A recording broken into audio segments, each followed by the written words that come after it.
Praise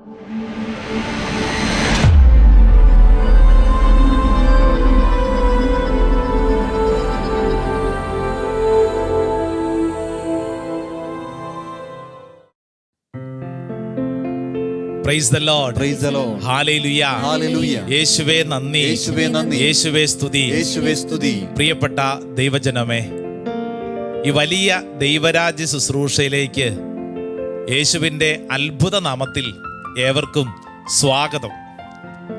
kingdom of God എന്ന ഈ വലിയ ശുശ്രൂഷ, ഇത് കർത്താവിൻ്റെ വലിയ ഒരു പദ്ധതിയുടെ ഭാഗമാണ്. അങ്ങനെയാണെങ്കിൽ ഞാനും നിങ്ങളും ഇത് കർത്താവിൻ്റെ പദ്ധതിയുടെ ഭാഗമായി ഈ സമയം ശുശ്രൂഷയിൽ നമ്മൾ ഒരുമിച്ച് പ്രാർത്ഥിക്കുകയാണ്. സങ്കീർത്തകനായ ദാവീദ് സങ്കീർത്തനം 107 അതിൻ്റെ 9 തിരുവചനത്തിൽ ഇങ്ങനെ പറയുന്നു: എന്തെന്നാൽ അവിടുന്ന് ദാഹാർത്തന് തൃപ്തി വരുത്തുകയും വിശപ്പുള്ളവന് വിശിഷ്ട വിഭവങ്ങൾ കൊണ്ട് സംതൃപ്തി ഉളവാക്കുകയും ചെയ്യുന്നു. ദാഹാർത്തന്, വിശപ്പുള്ളവന് എന്ന് പറഞ്ഞാൽ ആഗ്രഹം വേണം, ദാഹം വേണം, വിശപ്പ് വേണം. എന്തിനു വേണ്ടി? പരിശുദ്ധാത്മാവിൻ്റെ അഭിഷേകത്തിന് വേണ്ടി. ഉള്ളിൻ്റെ ഉള്ളിൽ വലിയൊരു ദാഹം, വിശപ്പ് നമുക്ക് വേണം. ഉണ്ടെങ്കിൽ നമുക്കത് കിട്ടും. ഈ ശുശ്രൂഷ സമയം 2 കരങ്ങളും നിങ്ങളായിരിക്കുന്ന ഇടങ്ങളിലൊന്ന് ഉയർത്തിപ്പിടിച്ചുകൊണ്ട്, ഓ ദൈവത്തിൻ്റെ ആത്മാവേ, ഈ ശുശ്രൂഷ സമയത്ത് എൻ്റെ ദാഹം, എൻ്റെ വിശപ്പ് നിനക്ക് വേണ്ടിയാണ്. പരിശുദ്ധാത്മാവേ, അത്ഭുതകരമായി എൻ്റെ മേൽ ഇടപെടണമേ. ഓ കർത്താവേ, എൻ്റെ ജീവിത അവസ്ഥയ്ക്കുമേൽ പറന്നിറങ്ങണമേ. പരിശുദ്ധാത്മാവേ, അത്ഭുതകരമായൊരു ശക്തി എൻ്റെ മേൽ ഈ ശുശ്രൂഷ സമയത്ത് വെളിപ്പെടണമേ. ആഗ്രഹിച്ച് കൈകൾ ഉയർത്തി നമുക്ക് എല്ലാവർക്കും ഒന്ന് സ്തുതിച്ചൊന്ന് പ്രാർത്ഥിക്കാം.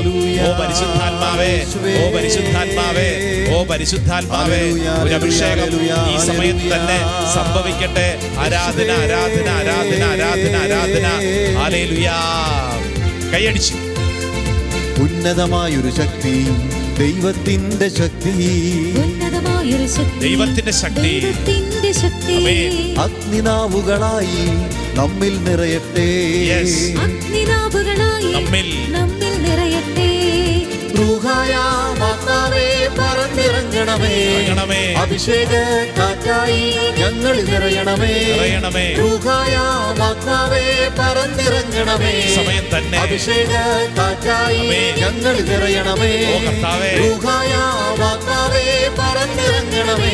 സമയം തന്നെ അഭിഷേക കാറ്റായി ഞങ്ങളിൽ നിറയണമേ. ഉയർത്തിപ്പിടിച്ച് എല്ലാവരും സ്തുതിച്ചൊന്ന് പ്രാർത്ഥിക്കട്ടെ. ഈ ശുശ്രൂഷയിൽ പങ്കെടുക്കുന്ന ഓരോ വ്യക്തിയുടെ മേലും ദൈവത്തിന്റെ ആത്മാവ് അത്ഭുതകരമായിട്ട് പ്രവർത്തിക്കട്ടെ. എല്ലാ തടസ്സങ്ങളും കർത്താവ് മാറ്റട്ടെ. എതിർ ചിന്തകൾ കർത്താവ് എടുത്തു മാറ്റട്ടെ. അശുദ്ധ ചിന്തകളും ധാരണകളും ആലോചനകളും കർത്താവിന്റെ ആത്മാവ് എടുത്തു മാറ്റട്ടെ. ഹല്ലേലൂയ, ഹല്ലേലൂയ, ഹല്ലേലൂയ, ഹല്ലേലൂയ. പ്രിയപ്പെട്ടവരെ, നമ്മളായിരിക്കുന്നിടങ്ങളിൽ സ്വസ്ഥമായിട്ടിരുന്ന് ദൈവവചനം കേട്ട് ഈ ആത്മീയ അഭിഷേകത്തിൽ നമ്മൾ വളരാൻ പോവുകയാണ്. Praise the Lord. Praise the Lord. Hallelujah, ഹല്ലേലൂയ, ഹല്ലേലൂയ, ഹല്ലേലൂയ. സന്തോഷത്തോടെ ഇങ്ങോട്ട് നോക്കി പറഞ്ഞേ: ഈശോ മിശിഹായ്ക്ക് സ്തുതിയായിരിക്കട്ടെ. ഈശോ മിശിഹായ്ക്ക് സ്തുതിയായിരിക്കട്ടെ. അടുത്തൊക്കെ ഇരിക്കുന്നവർക്ക് സന്തോഷത്തോടെ അവരുടെ മുഖത്ത് നോക്കി ഒന്ന് പുഞ്ചിരിച്ചോണ്ട് പറഞ്ഞേ: ഈശോ മിശിഹായ്ക്ക് സ്തുതിയായിരിക്കട്ടെ. ഈശോ മിശിഹായ്ക്ക് സ്തുതിയായിരിക്കട്ടെ. Hallelujah, hallelujah. വിശുദ്ധ ഗ്രന്ഥം, നോട്ട് ബുക്കും പേനയൊക്കെ എടുക്കാം. ദ കിങ്ഡം ഓഫ് ഗോഡ്, ഈ ദൈവവചന ശുശ്രൂഷയിൽ വചനം പഠിച്ച് നമ്മൾ പ്രാർത്ഥിക്കുകയാണ്. ഇന്ന് ദൈവത്തിൻ്റെ ആത്മാവ് നമുക്ക് അതിശക്തമായ ഒരു ദൈവവചനമാണ് സമ്മാനിക്കുന്നത്. അത് യെശയ്യായുടെ പ്രവചനം 22 അധ്യായം 22 തിരുവചനം.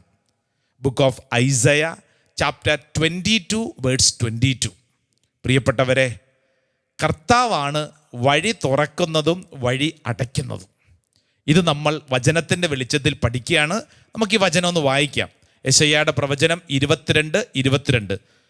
ദാവീദ് ഭവനത്തിൻ്റെ താക്കോൽ അവൻ്റെ തോളിൽ ഞാൻ വച്ചുകൊടുക്കും. അവൻ തുറന്നാൽ ആരും അടയ്ക്കുകയോ അവൻ അടച്ചാൽ ആരും തുറക്കുകയോ ഇല്ല. Praise the Lord. Praise the Lord. Hallelujah, ഹല്ലേലൂയ. പ്രിയപ്പെട്ടവരെ, ദാവീദ് ഭവനത്തിൻ്റെ താക്കോൽ. താക്കോൽ എന്തിനാ നമ്മൾ ഉപയോഗിക്കുന്നത്? തുറക്കാനും അടയ്ക്കാനും ഉള്ളതാണ് താക്കോൽ. ചില വീടുകളിലൊക്കെ ചില അമ്മച്ചിമാർ വീടിൻ്റെയൊക്കെ ചില താക്കോലുകൾ ഇങ്ങനെ അരയിലിങ്ങനെ കെട്ടിയിട്ടുണ്ട് നടക്കുന്നത് കണ്ടിട്ടുണ്ട്. കുറച്ചാളുകൾക്ക് മുമ്പ് അങ്ങനെയുള്ള ഒരു വീട്ടിൽ അമ്മായിയമ്മയും മരുമോളും തമ്മിൽ അടി ബഹളം. അപ്പോൾ ഈ കലഹത്തിൻ്റെ കാരണം ഈ താക്കോലാണ്. അപ്പോൾ ഈ മരുമോൾ എന്നോട് വന്ന് പറഞ്ഞു, അച്ഛാ എൻ്റെ അമ്മ ഭർത്താവിൻ്റെ അമ്മയാണ്, എനിക്ക് എൻ്റെ അമ്മയെ വലിയ സ്നേഹമൊക്കെ, ഞാൻ എൻ്റെ സ്വന്തം അമ്മയെപ്പോലെ കണക്കാക്കുന്നത്. പക്ഷേ അച്ഛാ, ആ താക്കോൽ ഇങ്ങോട്ട് തരാൻ പറ. ആ താക്കോൽ എപ്പോഴും ഈ അരയെ കെട്ടിക്കൊണ്ട് നടക്കാതെ അത് എന്നെ ഏൽപ്പിക്കാൻ പറ, ഞാൻ ഈ കാര്യങ്ങളൊക്കെ നന്നായിട്ട് ചെയ്തോളാം. അപ്പം ഞാൻ ഈ അമ്മയോട്, അതായത് അമ്മായിയമ്മയോട് ചെന്നിട്ട് സ്നേഹപൂർവ്വം പറഞ്ഞു, അതേ കുറേ വർഷങ്ങളായല്ലോ ഈ അരയിൽ ഈ താക്കോലും കൊണ്ട് നടക്കുന്നു, എന്നാൽ പിന്നെ ഇത് ആ മകൾക്ക് കൊടുത്തുകൂടെ? അച്ഛാ അത് ശരിയല്ല അച്ഛാ, അല്ലാതെ തന്നെ അവളുടെ നടപ്പുണ്ടല്ലോ വല്ലാത്തൊരു നെകളിപ്പുള്ള നടപ്പാണ്. ആ അമ്മയുടെ ഭാഷ ഇങ്ങനെയാണ്, വല്ലാത്തൊരു നെകളിപ്പാണ് അവൾക്ക്. താക്കോലും കൂടെ കൊടുത്താൽ തീർന്നു. പ്രിയപ്പെട്ടവരെ, ഈ താക്കോല് അല്ലേ, തുറക്കാനും അടയ്ക്കാനും ഉള്ളതാണ് താക്കോൽ. എന്ത് തുറക്കാനും അടയ്ക്കാനും? നമ്മുടെ അലമാര തുറക്കുന്നതും അടയ്ക്കുന്നതുമല്ല, പണപ്പെട്ടി തുറക്കുന്നതും അടയ്ക്കുന്നതുമല്ല, അതിനപ്പുറമുള്ള വളരെ പ്രധാനപ്പെട്ട ഒരു അനുഗ്രഹം, അത് തുറക്കുന്നതും അടയ്ക്കുന്നതിനെ കുറിച്ചാണ് വചനം പഠിപ്പിക്കുന്നത്. വെളിപാട് പുസ്തകം, ബുക്ക് ഓഫ് റെവലേഷൻ, വെളിപാട് പുസ്തകം 3-ാം അധ്യായം 7-ാം തിരുവചനം. ഫിലാദെൽഫിയയിലെ സഭയുടെ ദൂതന് എഴുതുക, പരിശുദ്ധനും സത്യവാനും ദാവീദിൻ്റെ താക്കോൽ കൈവശമുള്ളവനും മറ്റാർക്കും അടയ്ക്കാൻ കഴിയാത്തവണ്ണം തുറക്കുന്നവനും മറ്റാർക്കും തുറക്കാൻ കഴിയാത്ത വിധം അടയ്ക്കുന്നവനും ആയവൻ പറയുന്നു.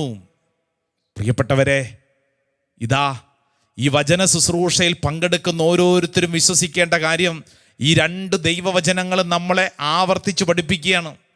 നിന്റെ വഴി തുറക്കുന്നതും അടയ്ക്കുന്നതും, നിന്റെ അനുഗ്രഹത്തിൻ്റെ, നിന്റെ സമൃദ്ധിയുടെ വഴി തുറക്കുന്നതും അടയ്ക്കുന്നതും യേശുവാണ്. Praise the Lord, praise the Lord, hallelujah, ഹല്ലേലൂയ, ഹല്ലേലൂയ, ഹല്ലേലൂയ.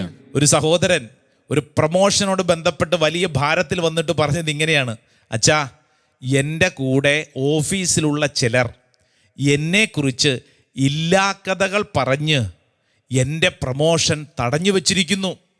അച്ഛനൊന്ന് പ്രാർത്ഥിക്ക്. പ്രാർത്ഥിച്ചപ്പോൾ കർത്താവ് തന്നത് ഈ വചനമാണ്. ഈ വചനം അദ്ദേഹത്തിന് കൊടുത്തുകൊണ്ട് ഞാൻ പറഞ്ഞ്, സഹോദര, വഴി തുറക്കുന്നതും അടയ്ക്കുന്നതും ദൈവമാണ്.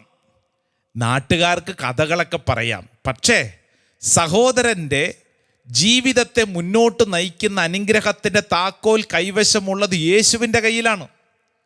ഞാനിത് പറഞ്ഞപ്പോൾ ഇദ്ദേഹം പറഞ്ഞു, അച്ഛാ കാര്യമൊക്കെ ശരിയാ, പക്ഷേ അവരെന്നെക്കുറിച്ച് ഇല്ലാ കഥകൾ പറയുന്നു എന്ന് പറഞ്ഞാൽ അർത്ഥം എന്താണെന്നറിയാവോ? 24 മണിക്കൂറും ഇദ്ദേഹം അവരെക്കുറിച്ചാണ് ചിന്തിക്കുന്നത്. അവരെന്ത് പറയും, അവരെന്ത് ചിന്തിക്കുന്നു, അവരെന്നെക്കുറിച്ച് ഇങ്ങനെയൊക്കെ അവിടെ ചെന്ന് പറഞ്ഞല്ലോ. ഇങ്ങോട്ട് നോക്കിക്കേ, നിന്റെ ജീവിതത്തിൻ്റെ അനുഗ്രഹത്തിൻ്റെ താക്കോൽ ഇരിക്കുന്നത് ആരുടെ കയ്യിലാണ്? സർവശക്തനായ ദൈവത്തിൻ്റെ കയ്യിലാണ്. അതിനാൽ മറ്റുള്ളവരെക്കുറിച്ച് ചിന്തിച്ചും അവരെന്നെക്കുറിച്ച് എന്തു പറയുമെന്നും ആലോചിച്ചുകൊണ്ടും നിന്റെ ജീവിതത്തെ നീ നശിപ്പിക്കരുത്. ഈ വചനം ധ്യാനിക്കുമ്പോൾ ഉൽപ്പത്തി പുസ്തകത്തിൽ നമ്മുടെ മുമ്പിൽ ജോസഫിനെ കുറിച്ചൊരു വചനം പഠിപ്പിക്കുന്നുണ്ട്. അതൊന്ന് പഠിക്കാം. ഉൽപ്പത്തി പുസ്തകം 49-ാം അധ്യായം 22, 23, 24. Book of Genesis chapter 49 verse 22, 23 and 24. 22-ാം വചനം ഇങ്ങനെയാണ്: നീരുറവയ്ക്കരികെ നിൽക്കുന്ന ഫലസമൃദ്ധമായ വൃക്ഷമാണ് ജോസഫ്. അവൻ്റെ ശാഖകൾ മതിലിന് മീതെ പടർന്നു നിൽക്കുന്നു. ജോസഫിനെ കുറിച്ചാണ്. തൊട്ടടുത്ത വചനം ശ്രദ്ധിച്ചേ, 23-ാം വചനം. വില്ലാളികൾ അവനെ കഠിനമായി വേദനിപ്പിച്ചു. അവർ അവന് നേരെ അമ്പെയ്യുകയും അവനെ ഞെരുക്കുകയും ചെയ്തു. ഈ ജോസഫിനെ ശത്രുക്കൾ ഞെരുക്കുന്നു. ഈ വചനം കേട്ടുകൊണ്ടിരിക്കുമ്പോൾ ചിലരുടെ അവസ്ഥ അങ്ങനെ തന്നെയായിരിക്കും. എൻ്റെ കർത്താവേ, ഇത് തന്നെയാണ് ഞാനും അവസ്ഥ അനുഭവിക്കുന്നത്. ഞെരുങ്ങിക്കൊണ്ടിരിക്കുകയാണ്. മറ്റുള്ളവരിങ്ങനെ എന്നെ പീഡിപ്പിച്ചുകൊണ്ടിരിക്കുകയാണ്. എന്നെക്കുറിച്ച് ഇല്ലാ കഥകൾ പറയുകയാണ്. എന്നെ അവഗണിക്കുകയാണ്. എനിക്ക് കിട്ടേണ്ടതൊന്നും കിട്ടുന്നില്ല. എന്നെ ഇങ്ങനെ സൈഡ് ലൈൻ മാറ്റി നിർത്തിയിരിക്കുകയാണ്. അല്ലേ? നമ്മുടെ ഉള്ളിൽ വലിയ സങ്കടമായിരിക്കും. എന്നാൽ തൊട്ടടുത്ത വചനം 24-ാം തിരുവചനം ഇങ്ങനെയാണ്: എന്നാൽ അവൻ്റെ വില്ല് ഉറച്ചു നിന്നു. യാക്കോബിൻ്റെ ശക്തനായ ദൈവം, ഇസ്രായേലിൻ്റെ പാറയായ ഉടയവൻ തൻ്റെ കൈകൾ കൊണ്ട് അവൻ്റെ കൈകളെ ശക്തിപ്പെടുത്തി. Hallelujah, hallelujah, hallelujah, hallelujah. സർവശക്തനായ ദൈവം ജോസഫിനെ കുറിച്ച് പറയുന്നു. ജോസഫിനെ നമുക്കറിയാലോ, പൊട്ടക്കിണറ്റിൽ കിടന്നവൻ, ജീവിതത്തിൽ കടന്നുപോയ അനുഭവങ്ങൾ എന്നാ വലിയ സങ്കടത്തിൻ്റെ അനുഭവങ്ങളാണ്. പക്ഷേ എത്ര വലിയ ദുരിതം ഉണ്ടെങ്കിലും വചനം പറയാണ്, സർവശക്തനായവൻ അവനെ ഇങ്ങനെ പിടിച്ചു നിർത്തിയെന്നു. ഇത് ജോസഫിന് മാത്രമല്ല, പറയുന്ന എനിക്കും കേൾക്കുന്ന നിനക്കും അവകാശപ്പെട്ട വലിയ അനുഗ്രഹമാണ്. നമ്മുടെ സംരക്ഷണം, നമ്മുടെ അനുഗ്രഹം, ഇതെല്ലാം നൽകുന്നതും നമുക്ക് നൽകുന്ന ഉറപ്പുവരുത്തുന്നതും സർവശക്തനായ ദൈവമാണ്. അങ്ങനെയാണെങ്കിൽ നിന്റെ ജീവിതത്തിൽ നിന്നെ ഞെരുക്കുന്നവരോടും ഭാരപ്പെടുന്നവരോടും നിന്റെ പെരുമാറ്റം എന്തായിരിക്കണം? അവരെ എങ്ങനെ ശരിയാക്കണം എന്നോർത്തുകൊണ്ട് പീഡിപ്പിക്കാനല്ല, അവർക്കെതിരെ ശത്രു സംഹാര പൂജ നടത്താൻ പോകാനല്ല. അങ്ങനെ നടത്തിയവരൊക്കെ ഉണ്ട്. ഇതിങ്ങോട്ട് നോക്കിക്കേ, നിന്റെ ജീവിതത്തിൽ അവർക്കെതിരെ ശത്രു സംഹാര പൂജ നടത്താനും വിഷമിപ്പിക്കാനും അവർക്കെതിരെ ഇല്ലാ കഥകൾ ഫേസ്ബുക്കിലും വാട്സപ്പിലും യൂട്യൂബിലും ഉണ്ടാക്കാനല്ലെന്ന്. മറിച്ച് എന്ത് വേണം? നിന്റെ ശ്രദ്ധയും നിന്റെ പ്രാർത്ഥനയും അനുഗ്രഹം നൽകുന്ന സർവശക്തനായ ദൈവത്തിലായിരിക്കണം. നിയമാവർത്തന പുസ്തകം എഴുതിയെടുത്ത് പഠിച്ചോ, സുന്ദരമായ വചനം. നിയമാവർത്തന പുസ്തകം 28 അധ്യായം 7 തിരുവചനം. Book of Deuteronomy chapter 28 verse 7. നിനക്കെതിരെ വരുന്ന ശത്രുക്കളെ നിന്റെ മുമ്പിൽ വെച്ച് കർത്താവ് തോൽപ്പിക്കും. നിനക്കെതിരായി അവർ ഒരു വഴിയിലൂടെ വരും, 7 വഴിയിലൂടെ പലായനം ചെയ്യും. 7 വഴിയിലൂടെ പലായനം ചെയ്യും. നിന്റെ വഴി തുറക്കുന്നതും അടയ്ക്കുന്നതും സർവശക്തനായ ദൈവമാണ്. ഇസ്രായേലിൻ്റെ ജീവചരിത്രം ഒന്ന് വായിച്ചേ. ഇസ്രായേൽ ദൈവജനം ആ ഈജിപ്തിൻ്റെ അടിമത്തിൽ നിന്ന് മുന്നോട്ട് പോകുന്നു. എത്ര വർഷങ്ങളല്ലേ? 40 വർഷങ്ങൾ. ഇവരുടെ ജീവിത അനുഭവത്തെ ഇന്ന് നമ്മൾ വായിക്കുമ്പോൾ ഓർത്തോണം, കർത്താവേ, ഇതെൻ്റെ ജീവിതമാണല്ലോ. പുറപ്പാട് പുസ്തകം 40 അധ്യായം അതിൻ്റെ 36, 37, 38 തിരുവചനം. അതായത് ഇസ്രായേൽ ജനത്തിൻ്റെ യാത്ര എങ്ങനെയായിരുന്നുവെന്ന് കൃത്യമായിട്ട് പഠിപ്പിക്കുന്നൊരു ദൈവവചനമാണ്. Book of Exodus chapter 40 verse 36, 37, 38. മേഘം കൂടാരത്തിൽ നിന്ന് ഉയരുമ്പോഴാണ് ഇസ്രായേൽ ജനം യാത്ര പുറപ്പെട്ടിരുന്നത്. അതായത് അവർ യാത്ര ചെയ്യുമ്പോൾ അവർ മേഘത്തണലിനെ ആശ്രയിച്ചു കൊണ്ടാണ് യാത്ര ചെയ്തുകൊണ്ടിരുന്നത്. മേഘം കൂടാരത്തിൽ നിന്ന് ഉയരുമ്പോഴാണ് ഇസ്രായേൽ ജനം യാത്ര പുറപ്പെട്ടിരുന്നത്. മേഘം ഉയർന്നില്ലെങ്കിൽ അത് ഉയരുന്ന ദിവസം വരെ അവർ പുറപ്പെട്ടിരുന്നില്ല. അവരുടെ യാത്രയെ കൃത്യമായിട്ട് നിയന്ത്രിച്ചു കൊണ്ടിരുന്നത് ആരാണ്? സർവശക്തനായ ദൈവം. 38 വചനം. കർത്താവിൻ്റെ മേഘം പകൽ സമയത്ത് കൂടാരത്തിന് മുകളിൽ നിലകൊണ്ടിരുന്നു, രാത്രി സമയത്ത് മേഘത്തിൽ അഗ്നി ജ്വലിച്ചിരുന്നു. ഇസ്രായേൽ ജനം യാത്രയുടെ ഓരോ ഘട്ടത്തിലും ഇത് ദർശിച്ചു. ഇന്നത്തെ ഇസ്രായേൽ ഞാനും നീയുമാണ്. നമ്മുടെ ജീവിതയാത്രയുടെ ഓരോ ഘട്ടത്തിലും നമ്മൾ ദർശിക്കേണ്ട ചൈതന്യം ഈ ദൈവ സാന്നിധ്യം. പുറപ്പാട് പുസ്തകത്തിൻ്റെ അവസാനത്തെ വചനം നമ്മളോട് പഠിപ്പിക്കുകയാണ്. 40 അധ്യായം 38 തിരുവചനം. അതോടുകൂടി പുറപ്പാട് യാത്രയുടെ ആ പുസ്തകത്തിൻ്റെ അവസാനത്തെ വചനം, ഇസ്രായേൽ ജനം യാത്രയുടെ ഓരോ ഘട്ടത്തിലും ഇത് ദർശിച്ചു. ഇത് വായിക്കുന്ന നിന്നോട് കർത്താവ് പറയുന്നു, നിന്റെ ജീവിത യാത്രയുടെ ഓരോ ഘട്ടത്തിലും നീ ദർശിക്കേണ്ടത് ഈ ചൈതന്യമാണ്. ഏത് ചൈതന്യം? ഇതാ ദൈവ സാന്നിധ്യം. അങ്ങോട്ടും ഇങ്ങോട്ടും നോക്കിക്കൊണ്ട് വിഷമിക്കേണ്ട.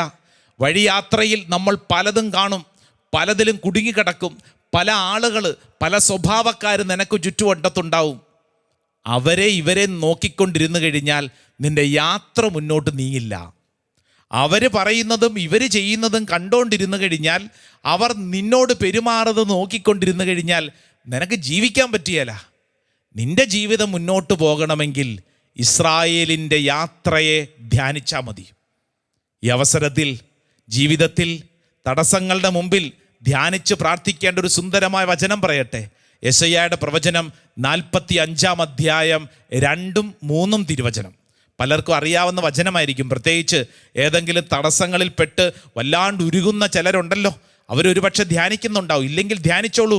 Book of Isaiah chapter 45 words 2 and 3. ഞാൻ നിനക്ക് മുമ്പേ പോയി മലകൾ നിരപ്പാക്കുകയും പിച്ചളവാതിലുകൾ തകർക്കുകയും ഇരുമ്പോടാമ്പലുകൾ ഒടിക്കുകയും ചെയ്യും. നിന്നെ പേര് ചൊല്ലി വിളിക്കുന്ന ഇസ്രായേലിൻ്റെ കർത്താവായ ദൈവം ഞാനാണെന്ന് നീ അറിയേണ്ടതിന് അന്ധകാരത്തിലെ നിധികളും രഹസ്യ നിധിശേഖരവും നിനക്ക് ഞാൻ തരും. പ്രിയപ്പെട്ടവരെ, ഇത് വെറുതെ എഴുതി വച്ചിരിക്കുകയല്ല, വചനത്തിൽ നമ്മളെ പഠിപ്പിക്കുകയാണ്. ഇതാ, ദൈവത്തിൻ്റെ ആത്മാവ് നിന്നെ നയിക്കും. പുറപ്പാട് പുസ്തകത്തിൽ നമ്മളെ പഠിപ്പിക്കുന്ന ഒരു കാര്യം കൂടെ ശ്രദ്ധിച്ചോണേ. പുറപ്പാട് പുസ്തകം 23:20, book of Exodus chapter 23 verse 20. ഇതാ, ഒരു ദൂതനെ നിനക്ക് മുമ്പേ ഞാൻ അയക്കുന്നു. അവൻ നിന്റെ വഴിയിൽ നിന്നെ കാത്തുകൊള്ളുകയും ഞാൻ ഒരുക്കിയിരിക്കുന്ന സ്ഥലത്തേക്ക് നിന്നെ കൊണ്ടുവരികയും ചെയ്യും. നിന്റെ വഴി ദൈവം തുറക്കും. അടഞ്ഞിരിക്കുന്ന വഴി ദൈവം നിനക്ക് വേണ്ടി തുറക്കും. ഇന്ന് ഈ ശുശ്രൂഷയിൽ പങ്കെടുക്കുന്ന എൻ്റെ പ്രിയപ്പെട്ടവരെ, ഏതെങ്കിലും കാര്യത്തിൽ വഴി അടഞ്ഞു, ഇനി മുമ്പോട്ട് ജീവിക്കാൻ പറ്റില്ല എന്ന് ഭാരപ്പെടുന്നുണ്ടോ? നീ വചനത്തിൽ ആശ്രയിക്കുക. നിനക്ക് വേണ്ടി ദൈവം ഒരു വഴി തുറക്കും. മറ്റുള്ളവരുടെ പീഡകളാൽ കർത്താവ് എന്ത് ചെയ്യണമെന്നറിയാതെ വിഷമിക്കുന്നുണ്ടോ? അവരുടെ വഴി ദൈവം അടച്ചുകൊള്ളും. ആരാധനയിൽ നമുക്ക് ഒരുമിച്ച് പ്രാർത്ഥിക്കാം. സാധിക്കുന്നവർ മുട്ടുകുത്തി കരങ്ങളൊക്കെ കൂപ്പി നമുക്ക് ഒരുമിച്ച് ഈ ആരാധനയിൽ വിശ്വസിക്കാം. എൻ്റെ വഴി തുറക്കുന്നതും അടയ്ക്കുന്നതും സർവശക്തനായ ദൈവമാണ്. ആമേൻ, ആമേൻ.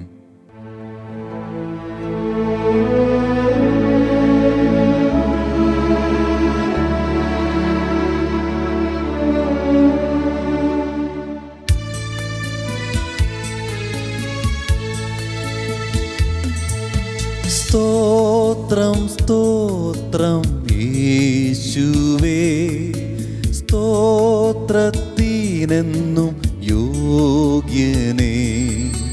സകല നാവും പാടുന്നു ദൈവം പരിശുദ്ധൻ.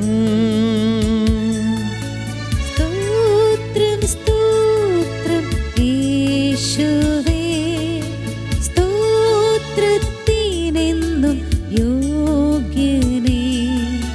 സകല നാവും പാടുന്നു ദൈവം പരിശുദ്ധൻ. ദൈവം പരിശുദ്ധൻ,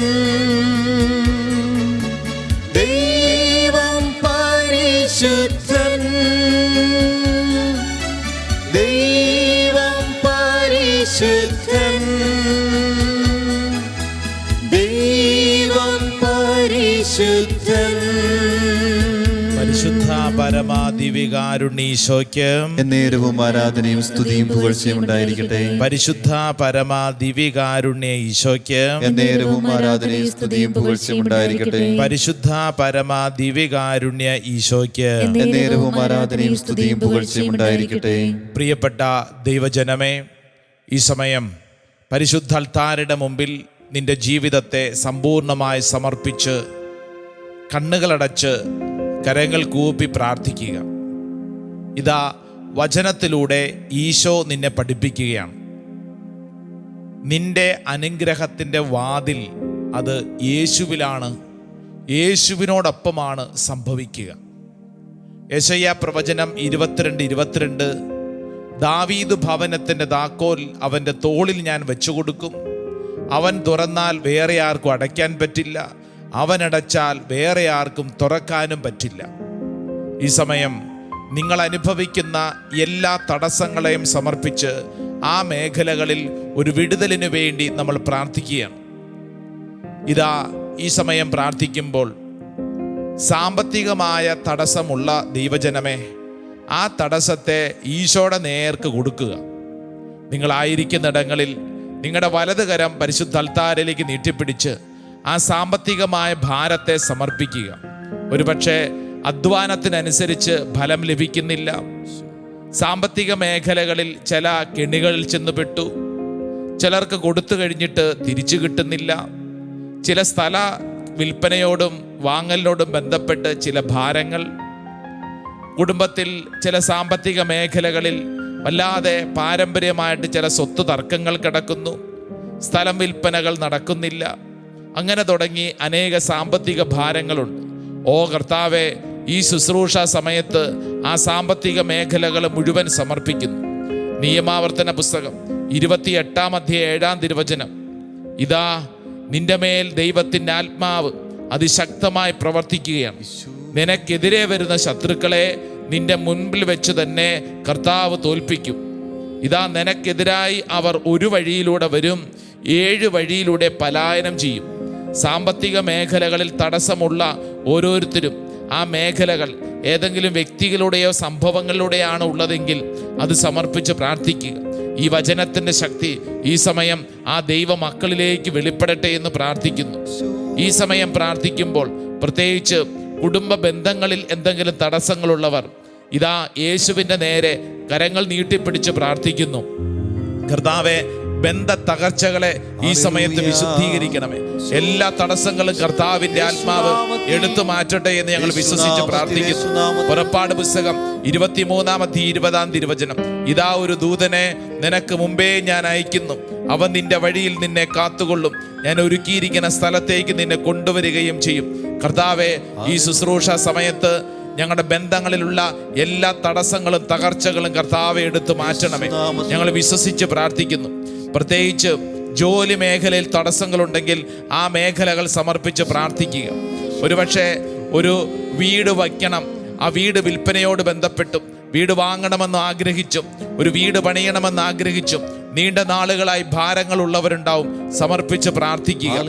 വാഹനം വാങ്ങുന്നതിനോട് ബന്ധപ്പെട്ട് തടസ്സങ്ങളുള്ളവരുണ്ടാവും, അത് സമർപ്പിച്ച് പ്രാർത്ഥിക്കുക. ജോലി മേഖലയിൽ പ്രത്യേകിച്ച് പല ഇൻ്റർവ്യൂവിനും പോയി വിചാരിച്ച പോലെ കാര്യങ്ങൾ നടന്നില്ല, പരാജയപ്പെട്ടവരുണ്ടാവും, സമർപ്പിച്ച് പ്രാർത്ഥിക്കുക. വിദേശത്ത് പോകുന്ന കാര്യങ്ങളിൽ തടസ്സം അനുഭവപ്പെടുന്നവരുണ്ടാവും, വിസ പ്രോസസ്സിങ്ങിൻ്റെ കാര്യത്തിൽ തടസ്സങ്ങളുള്ളവരുണ്ടാവും, സർട്ടിഫിക്കറ്റിൻ്റെ കാര്യങ്ങൾ തടസ്സങ്ങളുള്ളവരുണ്ടാവും, അത് സമർപ്പിച്ച് പ്രാർത്ഥിക്കുക. വിവാഹ തടസ്സം അനുഭവപ്പെടുന്നവരുണ്ടാവും, അത് സമർപ്പിച്ച് പ്രാർത്ഥിക്കുക. ഒരു കുഞ്ഞില്ലാത്തതിന്റെ ദുഃഖവുമായി തടസ്സവുമായിട്ട് പ്രാർത്ഥിക്കുന്നവരുണ്ടാവും, അത് സമർപ്പിച്ച് പ്രാർത്ഥിക്കുക. പരീക്ഷാ മേഖലകളിൽ പലതവണ പരാജയപ്പെടുകയും പരീക്ഷ എഴുതാൻ പോലും പറ്റാത്തവണ്ണം ഭയമുള്ളവരുണ്ടാവും, അത് സമർപ്പിച്ച് പ്രാർത്ഥിക്കുക. എൻ്റെ പ്രിയരെ, ഏത് മേഖലയിലാണോ തടസ്സമുള്ളത് ആ മേഖലകൾ ഇതാ യേശുവിന്റെ പക്കൽ സമർപ്പിച്ച് പ്രാർത്ഥിക്കുക. ആയിരിക്കുന്ന ദൈവവിളിയിൽ തടസ്സങ്ങളുണ്ടവർ സമർപ്പിച്ച് പ്രാർത്ഥിക്കുക. യെശയ്യാ പ്രവചനം 45:2, ഞാൻ നിനക്ക് മുമ്പേ പോയി മലകൾ നിരപ്പാക്കുകയും പിച്ചളവാതിലുകൾ തകർക്കുകയും ഇരുമ്പോടാമ്പലുകൾ ഒടിക്കുകയും ചെയ്യും.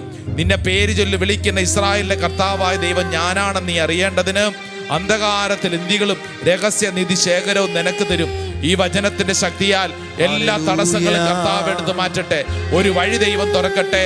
ഓ കർത്താവ്, ഞങ്ങൾ വിശ്വസിക്കുന്നു, ഏറ്റെടുത്ത് പ്രാർത്ഥിക്കുന്നു. കരങ്ങൾ ഉയർത്തി സ്തുതിക്കട്ടെ. ആരാധന, ആരാധന, ആരാധന. കർത്താവേ, ഒരു വഴി എനിക്ക് വേണ്ടി തുറക്കും. ഞാൻ വിശ്വസിച്ച് പ്രാർത്ഥിക്കുന്നു, ഏറ്റെടുത്ത് പ്രാർത്ഥിക്കുന്നു. കൈകളടിച്ച് യേശു നിനക്ക് വേണ്ടി ഒരു വഴി തുറക്കും, ഒരു വാതിൽ തുറക്കും. ഈ സമയം തന്നെ സംഭവിക്കട്ടെ. ശത്രു ഒരു വഴിയായി വന്ന 7 വഴിയായി ചിതറിക്കുമേ. സംഭവിക്കും കർത്താവേ. ഭാരങ്ങളേറിടും വേളകളിൽ കൃപയാൽ എന്നെ തുണച്ചിടുമേ. സംഭവിക്കട്ടെ. ശത്രു ഒരു വഴിയായി പ്രാർത്ഥിക്കുന്ന ഓരോ വ്യക്തിയിലും ഈ വചനത്തിന്റെ ശക്തികൾ കടന്നു ചെല്ലട്ടെ. എല്ലാ തടസ്സങ്ങളും മാറട്ടെ. ഓ കർത്താവേ, കൈകളടിച്ച് യേശു ഒരു വാതിൽ തുറന്നാൽ ആർക്കും അടപ്പാനാവതില്ല.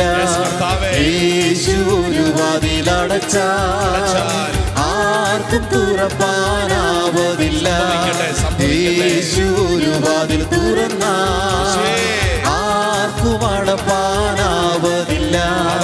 യേശു ഒരു വാതിൽ അടച്ചാൽ ആർക്കും തുറപ്പാനാവതില്ല.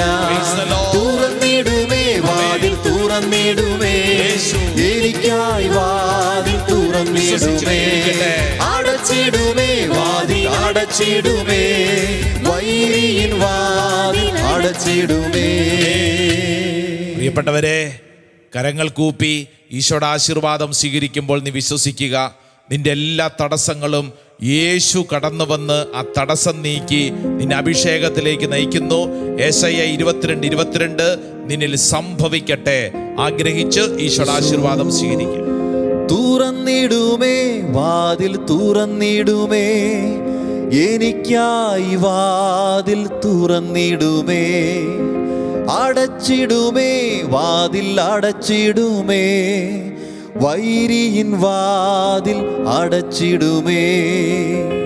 തുറന്നിടുമേ വാതിൽ, തുറന്നിടുമേ എനിക്കായി വാതിൽ തുറന്നിടുമേ. അടച്ചിടുമേ വാതിൽ, അടച്ചിടുമേ വൈരിയിൻ വാതിൽ അടച്ചിടുമേ. യേശു ഒരു വാതിൽ തുറന്നാൽ ആർക്കും അടപ്പാനാവതില്ല. യേശു ഒരു വാതിൽ അടച്ചാൽ ആർക്കും തുറപ്പാൻ ആവതില്ല.